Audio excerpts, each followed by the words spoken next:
Hello friends, शासन और प्रशासन से संबंधित करंट अफेयर्स में आपका स्वागत है। पिछले वीडियो में हमने शासन और प्रशासन से संबंधित करंट अफेयर्स को डिस्कस किए थे और उसका कुछ पार्ट बच गया है, जो उस करंट अफेयर्स को हम लोग इस वीडियो के माध्यम से पूरा कर लेंगे।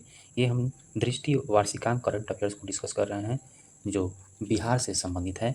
तो चलिए शुरू करते हैं वीडियो को। कह रहे हैं कि पटना आरपीओ द्वारा 4.2 लाख से अधिक पासपोर्ट जारी किए गए हैं 31 दिसंबर तक। कब तक? 31 दिसंबर तक। यानी आरपीओ का मतलब रूरल पासपोर्ट ऑफिस, ठीक है। आंकड़ों के अनुसार कह रहा है कि 2024 में 4,05,721 पासपोर्ट आवेदन प्राप्त हुए थे, जबकि वहीं 2025 में इसकी संख्या बढ़कर जो है 4,52,252 पहुँच गई है। यानी 2025 में 24 की तुलना में 46,531 अधिक आवेदन दर्ज किए गए हैं, जिनमें से 4,20,210 आवेदकों को पासपोर्ट जारी किए जा चुके हैं। कह कि आरपीओ पटना के अनुसार वर्तमान में बिहार की 40 लोकसभा सीटों में से 37 लोकसभा क्षेत्रों में डाकघर पासपोर्ट सेवा केंद्र, ये आप लोग ध्यान में रखिएगा, इम्पोर्टेंट है, तथा 2 लोकसभा क्षेत्रों में पासपोर्ट सेवा केंद्र कार्यरत है, जहां राज्य के आवेदकों के आवेदन स्वीकार किए जा रहे हैं। नेक्स्ट कह रहा है कि डाकघर पासपोर्ट सेवा केंद्र जो है, डाकघर पासपोर्ट सेवा केंद्र के माध्यम से आवेदकों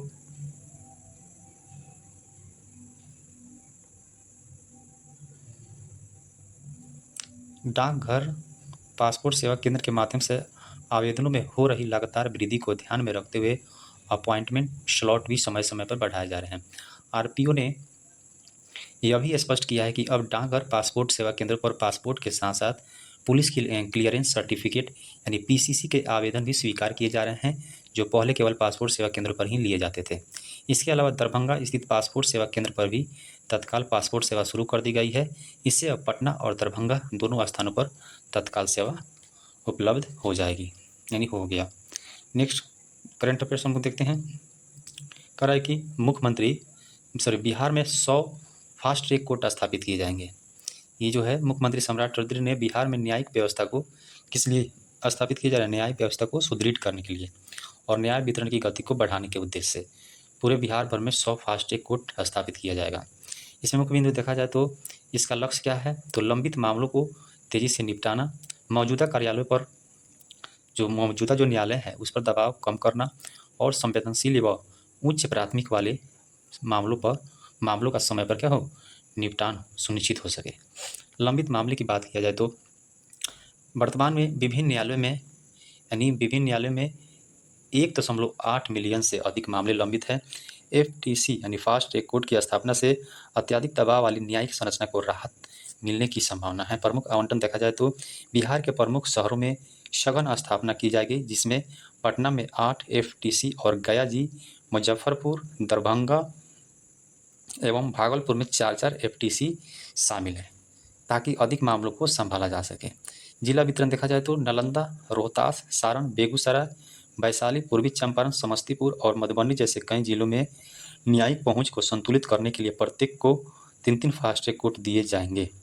इसकी विस्तृत कवरेज देखा जाए तो पश्चिमी चंपारण, सहरसा, पूर्णिया, मुंगेर, जहानाबाद, सीतामढ़ी, सिवान और अन्य जिलों में प्रत्येक में 2-2 एफटीसी स्थापित किए जाएंगे। वहीं नवगछिया तथा बगहा उप विभागों में 1-1 स्थापित किए जाएंगे। प्राथमिकता: जिलाधिकारी और वरिष्ठ पुलिस अधिकारियों द्वारा साझा चयनित मामले प्राथमिकता के आधार पर निपटाए जाएंगे, जिससे गंभीर एवं तत्काल मामलों पर तुरंत ध्यान दिया जा सके। भर्ती: प्रत्येक अदालत में 900 पद भरे जाएंगे, जिसमें bench clerk, stenographer, data entry operator, process server और अन्य आवश्यक समर्थन कर्मियों को शामिल किया जाएगा। इसमें नेक्स्ट पॉइंट देखते हैं। करेगी कानून व्यवस्था। 100 फास्ट ट्रैक कोर्ट्स में से 79 जो है 100 फास्ट ट्रैक कोर्ट में से जो 79 विशेष रूप से एक्ट कोर्ट के रूप में एक्ट कोर्ट के रूप में कार्य करेंगे। वहीं जो है जहां शस्त्र अधिनियम से संबंधित मामलों के निपटाने में तेजी आएगी, इससे पूरे राज्य में कानून व्यवस्था को मजबूत करने के प्रयास को बल मिलेगा। फास्ट ट्रैक विशेष न्यायालय योजना के संदर्भ में करेगी। यह योजना कानून और न्याय मंत्रालय के अधीन एक केंद्रीय प्रायोजित योजना है, जिसे निर्भया फंड के माध्यम से एफटीएसी की स्थापना के लिए लागू किया गया है। कार्य: प्रत्येक एफटीएस का लक्ष्य वर्ष में कम से कम 165 मामले का निपटाना। विस्तार की बात किया जाए तो योजना को 2 बार बढ़ाया गया है। नवीनतम विस्तार 31 मार्च 2026 तक किया गया, जिसमें 790 एफटीएसी स्थापित करने का लक्ष्य निर्धारित किया गया है। प्रदर्शन की बात किया जाए तो जून 2025 तक 725 एफटीएसी, जिसमें 392 विशेष पोस्को कोड शामिल है, वहीं 29 राज्यों या केंद्र शासित प्रदेशों में कार्यरत है और वर्ष 2024 में 96% निपटान दर प्राप्त की गई है। महिलाओं की सुरक्षा के लिए अभया ब्रिगेड का गठन। नेक्स्ट करंट अफेयर्स देखते हैं। महिलाओं की सुरक्षा के लिए अभया ब्रिगेड का गठन किया गया है। इसका मुख्य बिंदु क्या है? महिला को मजबूत करने के उद्देश्य से समस्तीपुर जिले के सभी पुलिस थाने में, कहाँ किया गया है? तो समस्तीपुर जिले के सभी थाने में, ठीक है, मतलब वहाँ थानों की संख्या 27 है। इन 27 में जो है ना अभया ब्रिगेड नामक विशेष टीम का गठन किया गया है। इसका मुख्य उद्देश्य क्या है देखते हैं। कह रहा है कि अभया ब्रिगेड में, इसमें मुख्य बिंदु में देखा जाए तो अभया ब्रिगेड में एक महिला पदाधिकारी, कितने महिला पदाधिकारी? एक महिला पदाधिकारी, वहीं एक महिला पदाधिकारी, एक महिला पुलिसकर्मी और 2 पुरुष पुलिस जवान तैनात किए जाएंगे। अभया ब्रिगेड का मुख्य कार्य जो है महिलाओं के खिलाफ हो रहे अपराध, छेड़छाड़, अपहरण, बलात्कार तथा हिंसात्मक घटनाओं पर तत्काल और प्रभावी कार्रवाई करना है। टीमों को ऐसे हॉटस्पॉट इलाके की पहचान करते हुए लगातार निगरानी रखने का दायित्व दिया गया है जहां महिलाएं अक्सर असुरक्षित महसूस करती है। ब्रिगेड की टीमें विद्यालयों, कॉलेजों, बाजारों और सार्वजनिक स्थलों पर नियमित तौर पर गश्त करेगी एवं मंचलों या असामाजिक तत्वों पर सख्त कार्रवाई करेगी। पुलिस प्रशासन का मानना है कि इस कदम से स्थानीय महिलाओं और छात्राओं को सुरक्षित माहौल मिलेगा तथा अपराधी तत्वों में पुलिस की चेतावनी क्या होगी? प्रभावी होगी।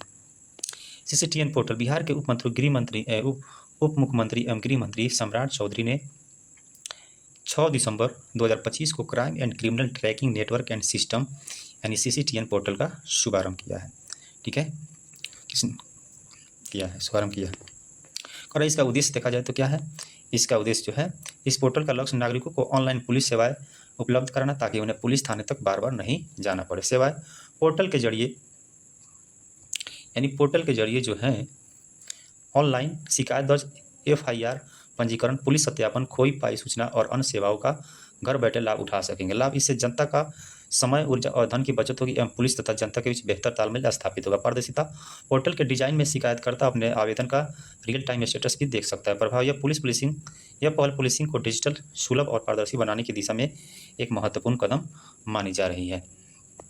नेक्स्ट कह रहा है कि बिहार विधानसभा चुनाव 2025, शून्य अपील, शून्य पुनर्मतदान, 17 नई पहलें। 17 नवंबर 2025 को भारत निर्वाचन आयोग ने बिहार विधानसभा चुनाव 2025 के अंतिम इंडेक्स कार्ड ईसीआई नेट पर प्रकाशित किया। यह पहली बार है जब परिणाम घोषणा के 72 घंटों के अंदर सभी 243 सीटों के विस्तृत डेटा यानी उम्मीदवार वार, पार्टीवार वोट, मतदाता विवरण उपलब्ध कराया गया। बिहार विधानसभा चुनाव 2025 की थीम थी चुनाव का पर्व, बिहार का पर्व। क्या थी? इसको आप ध्यान रखिएगा, चुनाव का पर्व, बिहार का पर्व, ठीक है। यानी चुनाव क्या है? एक प्रकार का पर्व है और वह पर्व जो है बिहार का पर्व है। नेक्स्ट कह रहा है कि अंतिम मतदान आंकड़े देखा जाए तो फाइनल इंडेक्स कार्ड श्रेणी कुल मतदान जो है 67.13%। कितना? 67.13%। 1951 के बाद ये सबसे अधिक है, ध्यान रखिएगा आप लोग। वहीं महिला मतदान देखा जाए तो 71.78% जो है बिहार के इतिहास में सर्वाधिक मतदान। पुरुष मतदाता जो है, इसकी जो आंकड़ा जो है प्रतिशत इसमें नहीं दिया गया, लेकिन ये महिलाओं से कम है। देखा जाए तो कुल मतदाता जो है 7,45,26,888 अनुमानित है। यह रिकॉर्ड वर्ष 1951 से अब तक का सबसे ऊंचा टर्नआउट है, जिसमें महिलाओं ने लोकतंत्र को नई ताकत दी। चरण 1 देखा जाए तो इसमें 65.08% मतदान पड़ा, वहीं चरण 2 में 69.20% मतदान पड़ा अंतिम समायोजन के बाद। चुनाव की प्रमुख उपलब्धियां देखा जाए तो इसमें कह रहा है कि 2616 उम्मीदवारों और 12 मान्यता प्राप्त दलों में से किसी ने भी अनुरोध नहीं किया। शून्य अपील, विशेष गहन पुनरीक्षण यानी एसआईआर के बाद 38 जिलों में एक भी शिकायत नहीं। मतदाता सूची शुद्धता का प्रमाण। वीवीपैट सत्यापन, प्रत्येक 243 विधानसभा क्षेत्र में 5 यादृच्छिक केंद्रों यानी कुल 1225 15 पर सत्यापन। ईवीएम में कहीं कोई विसंगति नहीं। मतगणना 243 रिटर्निंग अधिकारियों यानी आरओएस ने 243 प्रेक्षकों सीओएस और 31,778 एजेंटों की मौजूदगी में गणना पूरी की। नेक्स्ट कह रहा है कि इंडेक्स कार्ड पहली बार 72 घंटों में उपलब्ध पहले मैनुअल प्रक्रिया से हफ्तों लगते थे। भारत निर्वाचन आयोग की 17वीं बिहार प्रथम पहले चुनाव में नई शुरुआत। एक मतदाता सूची है, SIR से शून्य अपील योग्य मतदाता सुरक्षित अयोग्य बाहर। BLO पारिश्रमिक दोगुना कर्मचारियों CAPF या प्रेक्षकों का वेतन वृद्धि। ERO या AER को पहली बार मानदेय। अध्ययन के 15 दिनों में EPIC वितरण। BLO को मानक फोटो ID। प्रशिक्षण की बात किया जाए तो BLO को IIIDEM दिल्ली में पहली ट्रेनिंग। राजनीतिक दलों के BLO को मतदाता सूची प्रशिक्षण। बिहार पुलिस के लिए कानून व्यवस्था सत्र। तीसरा देखा जाए तो चुनाव संचालन। प्रति बुधवार 100 मतदाता सीमा। हाई राइज सोसाइटी में अतिरिक्त बूथ। मतदाता केंद्र पर मोबाइल जमा सुविधा। VIS बस क्रमांक भाग प्रमुख। ECI नेट ऐप पर सेवाएं सक्रिय। Real time voter turn out update. उम्मीदवार बूथ 100 मीटर दूर। 100% वेब कास्टिंग। इसके बाद EVM पर रंगीन फोटो, बेहतर डिजाइन। मतगणना फॉर्म 17C यानी मतगणना जो है फॉर्म 17C EVM मिसमैच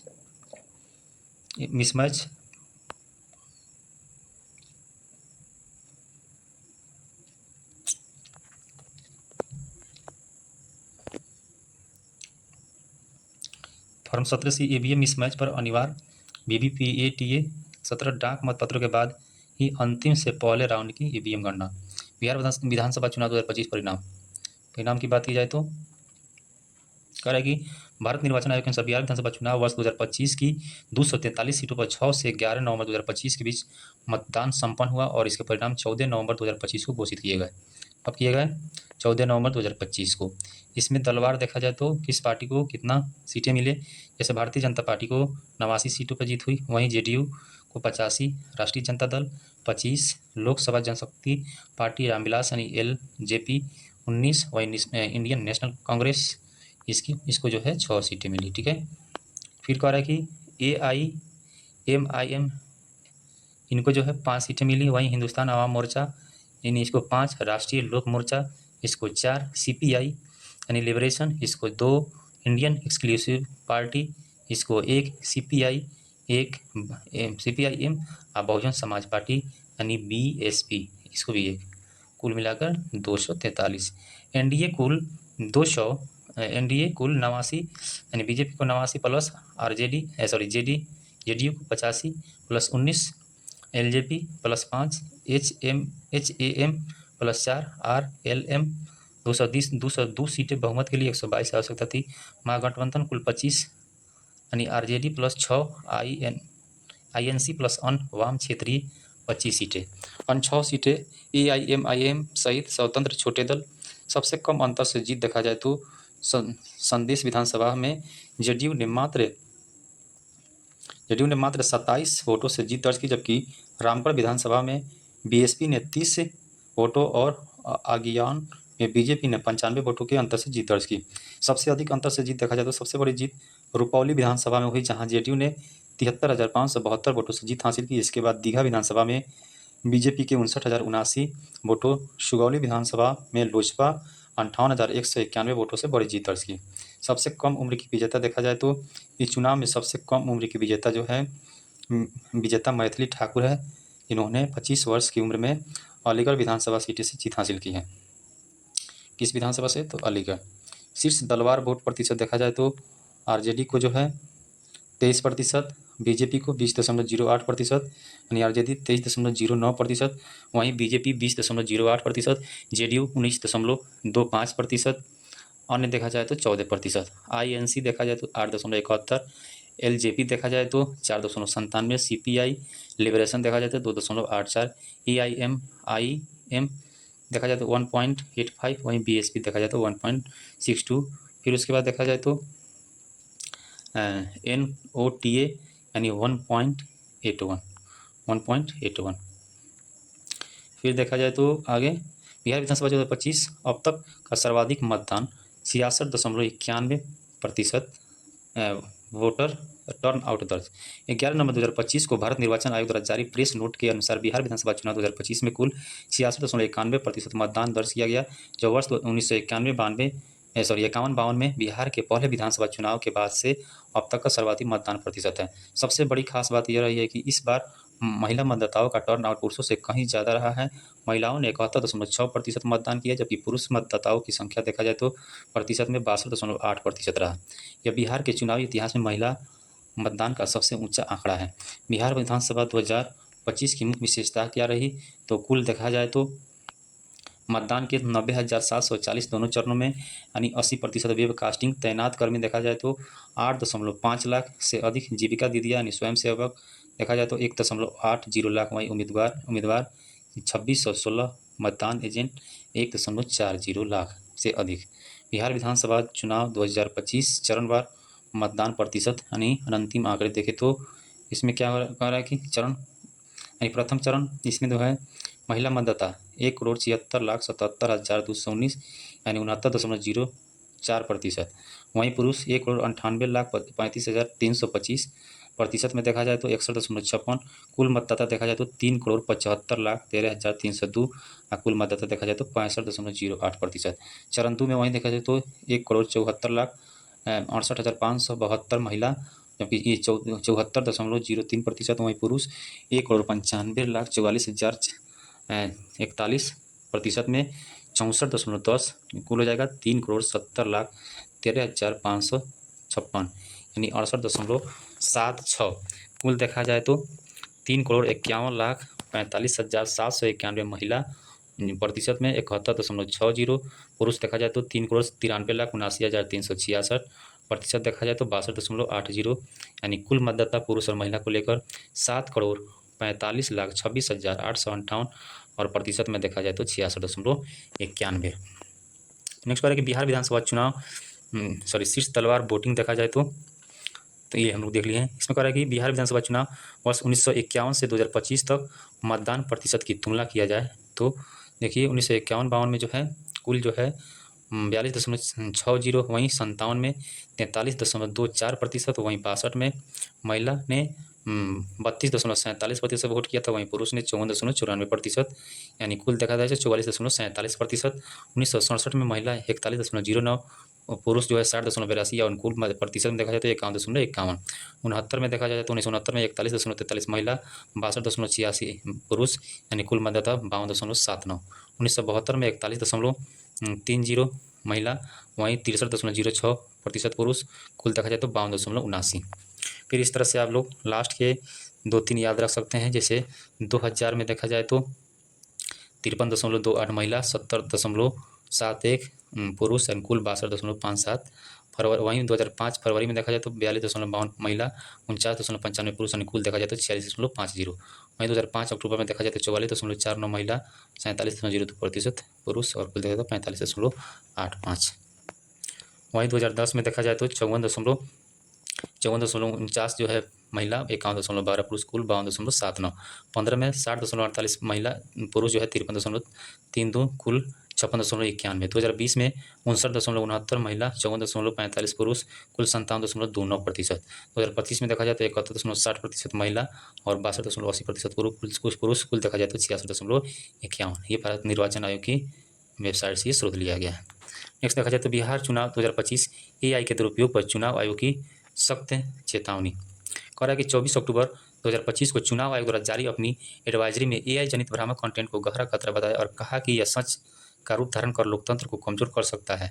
6 नवंबर 2025 को बिहार विधानसभा चुनाव के पहले चरण के मतदान के दिन चुनाव आयोग ने राजनीतिक दलों को कृत्रिम बुद्धिमत्ता AI के दुरुपयोग को लेकर फिर से कड़ी चेतावनी दी है। मुख्य बिंदु देखा जाए तो आधार संविधान के अनुच्छेद 324 के तहत आयोग की संवैधानिक शक्तियाँ पिछले मई 2024, जनवरी 2025 और अक्टूबर 2025 में पहले भी जारी। और है कि बिहार चुनाव शेड्यूल पहले चरण देखा जाए तो 6 नवंबर यानी 121 सीटों पर, दूसरा चरण 11 नवंबर यानी 122 सीटों पर, मतगणना 14 नवंबर। AI दुरुपयोग को गहरा खतरा। आयोग ने कहा कि AI से बने हाइपर रियलिस्टिक वीडियो या ऑडियो में नेताओं को चुनावी रूप से संवेदनशील बयान देते दिखाना लेवल प्लेइंग फील्ड को दूषित कर रहा है। इससे मतदाताओं को गुमराह किया जा सकता है और निष्पक्ष चुनाव बाधित किया जा सकता है। नियम 3 घंटे का नियम। पार्टी का आधिकारिक हैंडल पर AI जनित या संशोधित भ्रामक कंटेंट मिलने पर नोटिस या रिपोर्ट के 3 घंटे के भीतर हटाना अनिवार्य है। इस करके लेबलिंग अनिवार्य, हर AI जनित इमेज, ऑडियो, वीडियो पर स्पष्ट लेबल लगाना होगा, जैसे AI generated digitally enhance system है सिंथेटिक कंटेंट ने विजुअल में कम से कम 10% क्षेत्र कवर करना, ऑडियो में शुरुआती 10% समय, वीडियो में ऊपरी हिस्सों में टॉप बैंड पर, और मेटा डेटा या कैप्शन में निर्माता संस्था का नाम अनिवार्य है। रिकॉर्ड रखना, सभी AI जनित कैंपेन सामग्री का आंतरिक रिकॉर्ड निर्माता या वितरण पर टाइम स्टैम्प रखे, आयोग मांगे तो तुरंत दे। निषेध, बिना सहमति के किसी भी पहचान या आवाज़, चेहरा कॉपी करना, महिलाओं के खिलाफ अपमानजनक या हिंसा दिखाने वाला कंटेंट, निजी जीवन पर हमला, विशेष गौण पुनरीक्षण यानी SIR के बाद बिहार में 3.7 लाख नाम विलोपित। नेक्स्ट करंट अफेयर्स है कि 30 सितंबर 2025 को प्रकाशित बिहार मतदाता सूची में 7.42 लाख करोड़ मतदाता पंजीकृत थे, जो 24 जून 2025 को 7.89 करोड़ की तुलना में 6% कम है। यह अंतर उस अवधि के पश्चात सामने आया जब भारत निर्वाचन आयोग ने राज्य में 3 माह के विशेष गहन पुनरीक्षण की घोषणा की थी। मुख्य बिंदु देखा जाए तो विलोपन और परिवर्तन, मसौदा सूची से 65 लाख नाम हटा दिए गए, जिनमें प्रमुख श्रेणियां मृत्यु, प्रवासन और डुप्लीकेशन थी। दावों तथा आपत्तियों के निपटारे के बाद अंतिम चरण में 3.66 लाख अतिरिक्त नाम हटा दिए गए। हटाए गए गैर नागरिकों या विदेशियों की संख्या नगण्य थी। अंतिम सूची में 21.53 लाख नए मतदाता जोड़े गए। 1 अगस्त 2025 को जारी मसौदा सूची 7.2 करोड़ की तुलना में मतदाताओं की संख्या में 17.9 लाख की वृद्धि हुई। लिंग प्रतिनिधित्व, महिला मतदाताओं का प्रतिशत जनवरी में 47.75 था, जो SIR के पूरा होने के बाद थोड़ा घटकर 47.15 हो गया। वैधानिक पहलू देखा जाए तो सर्वोच्च न्यायालय ने निर्णय दिया कि आधार को पहचानने के 12वें दस्तावेज के रूप में शामिल किया जाएगा, जिससे बहिष्करण की संभावना बढ़ सकती है। अपील प्रक्रिया, नाम हटाए जाने से असंतुष्ट मतदाता जिला मजिस्ट्रेट और मुख्य निर्वाचन अधिकारी के समक्ष अपील कर सकता है। मुख्यमंत्री ने बिहार के पहले केबल सस्पेंशन ब्रिज का उद्घाटन किया। नेक्स्ट करेंट 5 सितंबर 2025 को मुख्यमंत्री नीतीश कुमार ने पटना के समीप पुनपुन नदी पर बन रहे बिहार के पहले केबल सस्पेंशन ब्रिज का उद्घाटन किया। यह पुल उत्तराखंड के ऋषिकेश स्थित लक्ष्मण झूले की तर्ज पर बनाया गया है। विशेषता देखें तो निर्माण और लागत कह रहा है कि पथ निर्माण विभाग के अनुसार पुल का निर्माण 31 अगस्त 2019 से शुरू हुआ था। प्रारंभिक लागत 46.77 करोड़ थी, जो बढ़कर 82.99 करोड़ तक पहुँच गई। यह ब्रिज पैदल यात्रियों, दोपहिया और 4 पहिया हल्के वाहनों के लिए उपयुक्त है, जबकि भारी वाहनों का प्रवेश निषेध है। इसकी विशेषताएं देखा जाए तो कुल लंबाई 320 मीटर, सस्पेंशन डेक की लंबाई 120 मीटर, संपर्क पथ 135 मीटर, डक्ट की लंबाई 200 मीटर, केबल्स 18 मजबूत स्टील केबल्स का प्रयोग, पाइलॉन की ऊंचाई 100 फीट, चौड़ाई 11.5 मीटर। बिहार कैबिनेट की बैठक में 49 प्रस्तावों को मंजूरी मिली। 2 दिसंबर 2025 को मुख्यमंत्री नीतीश कुमार की अध्यक्षता में आयोजित सितंबर माह की पहली कैबिनेट बैठक में 49 महत्वपूर्ण प्रस्ताव को स्वीकृति दी गई। शिक्षा, स्वास्थ्य, रोजगार और सामाजिक कल्याण से जुड़े इन निर्णयों को राज्य के विकास तथा जन कल्याण के लिए मील का पत्थर माना जा रहा है।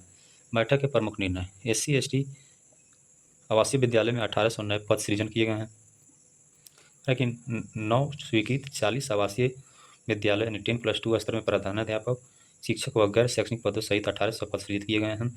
कला, संस्कृति और युवा विभाग में 25 नए पदों को भी मंजूरी दी गई है। गृह रक्षकों का दैनिक भत्ता भी बढ़ा है, 774 प्रतिदिन से बढ़कर 1121 प्रतिदिन किया गया है। यह राशि अब राज्य के पुलिसकर्मियों के न्यूनतम दैनिक वेतन के बराबर होगी। हालांकि इंटर्न जूनियर डॉक्टरों की छात्रवृत्ति में भी वृद्धि की गई है। मेडिकल और डेंटल इंटर्न ने 20,000 से बढ़ाकर 27,000, आयुर्वेदिक, यूनानी, होम्योपैथी इंटर्न 20,000 से बढ़ाकर 27,000, फिजियोथेरेपी एक्यूफ्रेशर इंटर्न 15,000 से बढ़ाकर 20,000। गोपालगंज में नया आवासीय विद्यालय बनाया जा रहा है। 720 सीटों वाले विद्यालय के निर्माण के लिए 65.80 करोड़ की मंजूरी मिली गई है। विद्यार्थियों को निःशुल्क आवास, भोजन और शिक्षा की सुविधा उपलब्ध होगी। मद निषेध एवं स्वापक नियंत्रण ब्यूरो का गठन किया गया है। नशे, अवैध शराब के खिलाफ कार्रवाई हेतु नए ब्यूरो का गठन किया गया है। संचालन के लिए 88 नए पद सृजित होंगे। कितने पद सृजित होंगे? वहीं ग्राम कचहरी सचिवों का मानदेय भी बढ़ा है, यानी 6,000 से बढ़कर 9,000 मासिक किया गया है। यह वृद्धि 1 जुलाई 2025 से क्या हो जाएगी? प्रभावी हो जाएगी। नेक्स्ट कह रहा है कि ग्रामीण आवास योजना में मानदेय वृद्धि हुई है, यानी ग्रामीण आवास सहायकों, लेखपालों और आईटी सहायकों के मानदेय में 20 से 25% की वृद्धि की गई है। तकनीकी सहायता का मानदेय 27,000 से बढ़कर 40,000 किया गया है। प्रत्यय अमृत बने बिहार के नए मुख्य सचिव। प्रत्यय अमृत क्या बने? बिहार के नए मुख्य सचिव बन गए हैं। 4 अगस्त 2025 को वर्ष 1991 बैच के बिहार कैडर के आईएएस अधिकारी प्रत्यय अमृत को बिहार का नया मुख्य सचिव नियुक्त किया गया है। वे अमृत लाल मीणा का स्थान लेंगे, जो 31 अगस्त 2025 को सेवानिवृत्त हो रहे हैं। प्रत्यय अमृत 1 सितंबर 2025 को आधिकारिक रूप से कार्यभार ग्रहण करेंगे। मुख्य बिंदु क्या है? प्रत्यय अमृत के बारे में देखा जाए तो प्रत्यय अमृत जो है वर्तमान में बिहार के निवासी आयुक्त के रूप में कार्यरत हैं, जिन्हें अब मुख्य सचिव की जिम्मेदारी सौंपी गई है।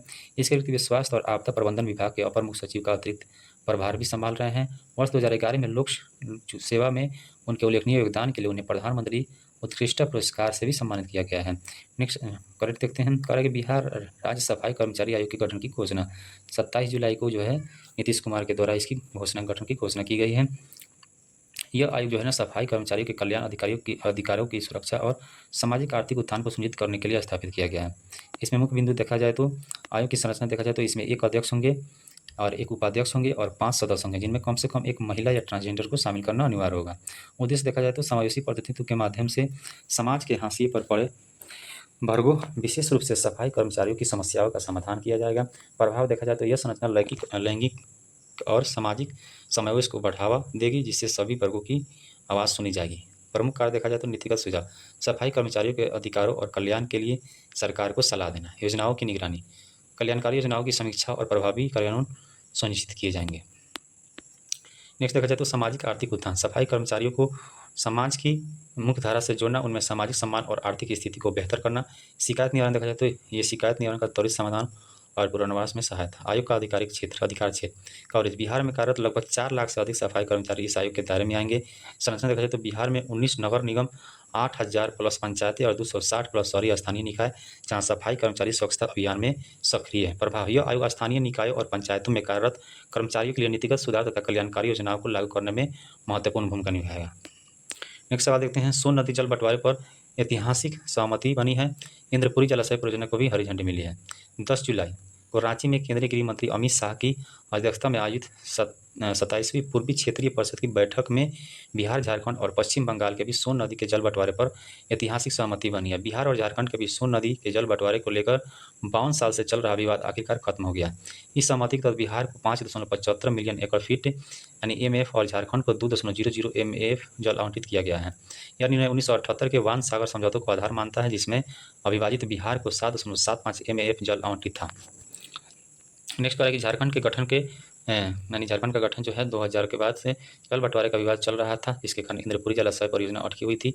अभी सहमति से भोजपुर, बक्सर, रोहतास, कैमूर, पटना, गया और अरवल जिलों में सिंचाई सुविधाओं को स्थायित्व मिलेगी और इंद्रपुरी जलाशय का मार्ग प्रशस्त हुआ है। इससे इन क्षेत्रों में कृषि और जल प्रबंधन को नया बल मिलेगा। किशनगंज जिले के ठाकुरगंज, पोठिया और किशनगंज प्रखंडों में सिंचाई सुविधा के लिए महानंदा नदी पर तैयबपुर बराज निर्माण का डीपीआर तैयार किया जा रहा है। पहले पश्चिम बंगाल की सहमति इस परियोजना में बाधा थी, लेकिन अब 1978 के समझौते के आधार पर यह तय हुआ है कि इसके लिए पश्चिम बंगाल की अनुमति आवश्यक नहीं है। नेक्स्ट है बिहार युवा आयोग के गठन को मिली मंजूरी। 8 जुलाई 2025 को मुख्यमंत्री नीतीश कुमार ने बिहार मंत्रिमंडल की बैठक में बिहार युवा के गठन को मंजूरी दी गई है। इसका उद्देश्य क्या है? बिहार के युवाओं को रोजगार के अवसर बढ़ाना, युवाओं को प्रशिक्षित, सशक्त और आत्मनिर्भर बनाना, शिक्षा और रोजगार सुनिश्चित करने के लिए सरकारी विभागों के साथ समन्वय स्थापित करना, सामाजिक बुराइयों जैसे शराब और मादक पदार्थों की रोकथाम के लिए कार्यक्रम तैयार करना और सरकार की सिफारिशें देना। संरचना देखा जाए तो आयोग में एक अध्यक्ष, 2 उपाध्यक्ष और 7 सदस्य होंगे। सभी की अधिकतम आयु 45 वर्ष होगी। कार्य देखा जाए तो स्थानीय युवाओं को निजी क्षेत्र में रोजगार में प्राथमिकता सुनिश्चित करना, बिहार के बाहर पढ़ाई या काम करने वाले युवाओं को हित की रक्षा, सामाजिक बुराइयों के खिलाफ जागरूकता और नीतिगत सुझाव।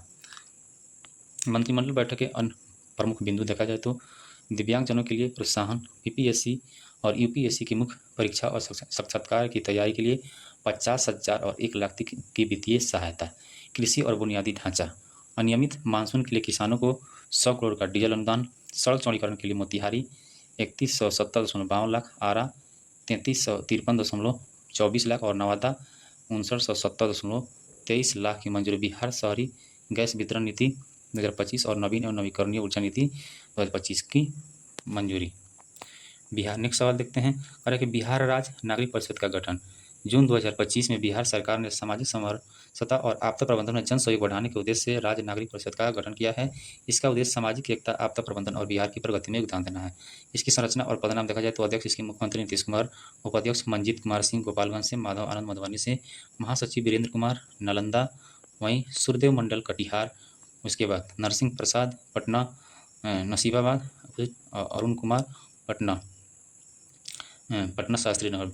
नेक्स्ट सवाल करें कि बिहार ई वोटिंग शुरू करने वाला जो है, बिहार ई वोटिंग शुरू करने वाला भारत का पहला राज्य बन गया है।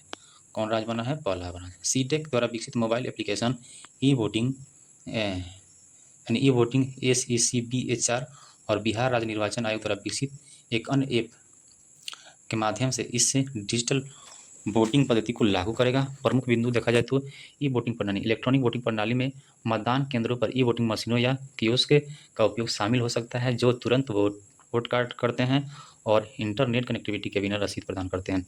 भारत में अपनी तरफ का पहला बिहार नगरपालिका और शहरी निकाय चुनाव के लिए ई वोटिंग प्रणाली अपनाने वाला देश का पहला राज्य बन गया है। एस्टोनिया 2005 में ऑनलाइन वोटिंग का उपयोग करने वाला विश्व का पहला देश बना था। इसको आप लोग देख सकते हैं।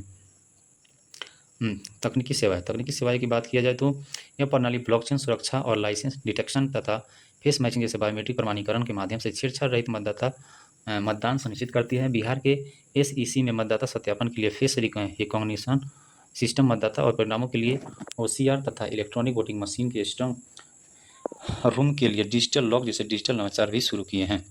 महत्व देखा जाए तो समावेशी मतदान, ई वोटिंग प्रवासियों, दूर दराज के मतदाताओं, विकलांगों, गर्भवती महिलाएं, वरिष्ठ नागरिकों और गंभीर रूप से बीमार लोगों को कहीं से भी मतदान करने में सक्षम बनाती है।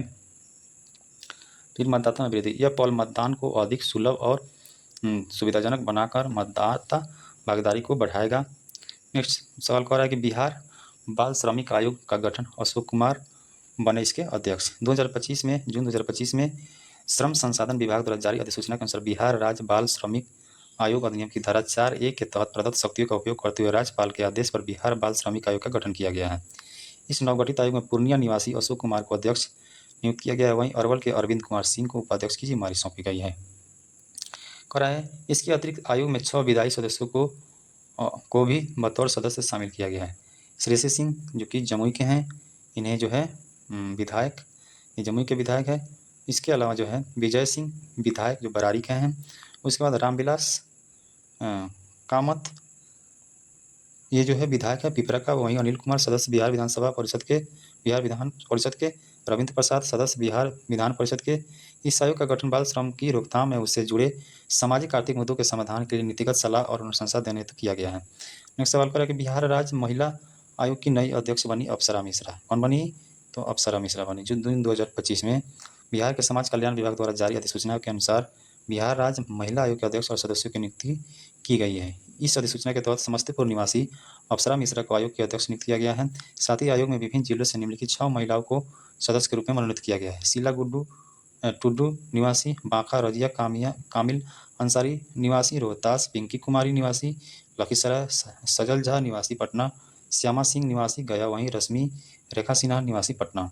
इसके आयोग में समाज कल्याण विभाग और गृह विभाग के एक प्रतिनिधि को पदेन सरकारी सदस्य के रूप में शामिल किया गया है। वहीं बिहार राज्य महिला एवं बाल विकास निगम के प्रबंध निदेशक को पदेन सदस्य और सह सचिव की जिम्मेदारी सौंपी गई है।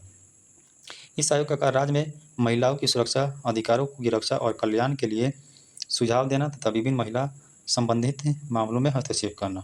नेक्स्ट सवाल करें प्रोफेसर नवीन कुमार आर्या को पुनः मिली अति पिछड़ा वर्ग आयोग की अध्यक्षता। करें कि जून 2025 से बिहार सरकार ने प्रोफेसर नवीन कुमार आर्या को पुनः अति पिछड़ा वर्ग आयोग का अध्यक्ष नियुक्त किया है। यह नियुक्ति समान प्रशासन विभाग द्वारा जारी अधिसूचना के तहत की गई है, जो आगामी 3 वर्षों तक प्रभावी रहेगी।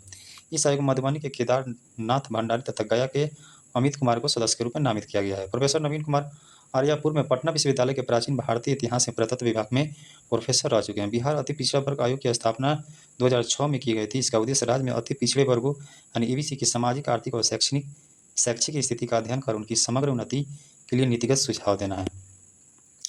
इसके अलावा आयोग में स्थानीय निकाय में आरक्षण व्यवस्था तथा विभिन्न कल्याणकारी योजनाओं के लिए भी महत्वपूर्ण सिफारिश करता है। गौरतलब है कि अति पिछड़ा वर्ग बिहार की जनसंख्या का लगभग 36% है, जो राज्य की सामाजिक संरचना में एक महत्वपूर्ण वर्ग का प्रतिनिधित्व करता है। नेक्स्ट सवाल करेंगे, बिहार में उच्च जाति और अनुसूचित जनजाति आयोग का पुनर्गठन किया गया है। मई 2025 में किया गया इसकी गठन, ठीक है। उच्च जाति आयोग, इसके अध्यक्ष देखा जाए तो महाचंद्र प्रसाद सिंह, जो कि पूर्व मंत्री रहे हैं। उपाध्यक्ष राजीव रंजन प्रसाद, सदस्य दयानंद राय, जयकृष्ण झा और राजकुमार सिंह। कार्यकाल पदभार ग्रहण की तिथि से 3 वर्ष। उद्देश्य उच्च जातियों की सामाजिक, शैक्षिक और आर्थिक स्थिति का अध्ययन कर समाज को नीतिगत सुझाव देना। अनुसूचित जनजाति आयोग, अध्यक्ष शैलेंद्र कुमार, उपाध्यक्ष सुरेंद्र उरांव, सदस्य उपाध्यक्ष मतलब सुरेंद्र उरांव, सदस्य प्रेमशिला गुप्ता, तल्लू बास्की और राजीव कुमार। कार्यकाल पदभार ग्रहण करने की तिथि से 3 वर्ष। उद्देश्य अनुसूचित जनजातियों की समस्याओं की पहचान और उनके कल्याण के लिए सिफारिशें देना। अन्य आयोग का गठन, अल्पसंख्यक आयोग, अध्यक्ष गुलाम रसूल बलियावी। वही अनुसूचित जाति आयोग अध्यक्ष मनोज कुमार। मछुआरा आयोग अध्यक्ष ललन कुमार। ये सभी कदम बिहार में सामाजिक और आर्थिक असमानताओं को कम करने की दिशा में सरकार की प्रतिबद्धता को दर्शाते हैं। हाईकोर्ट कर्मयोगी प्लेटफॉर्म, हाल ही में भारत सरकार की मिशन कर्मयोगी पहल के तहत हाईकोर्ट कर्मयोगी प्लेटफॉर्म में 1 करोड़ से अधिक पंजीकृत उपयोगकर्ताओं की उपलब्धि प्राप्त की है, जो भारतीय सिविल सेवाओं की क्षमता विकास की दिशा में एक महत्वपूर्ण प्रगति है। बिहार उन शीर्ष 5 राज्यों में शामिल है जिन्होंने इस प्लेटफॉर्म पर सर्वाधिक योगदान दिया है। अन्य राज्य आंध्र प्रदेश, मध्य प्रदेश, राजस्थान एवं उत्तर प्रदेश है। नेक्स्ट कह रहा है कि मुख्य बिंदु मिशन कर्मयोगी, इसका उद्देश्य एक पेशेवर, अच्छी तरह से प्रशिक्षित और भविष्य के लिए तैयार सिविल सेवा का विकास करना, जो भारत के विकासात्मक लक्ष्यों और राष्ट्रीय कार्यक्रमों का समर्थन करती है।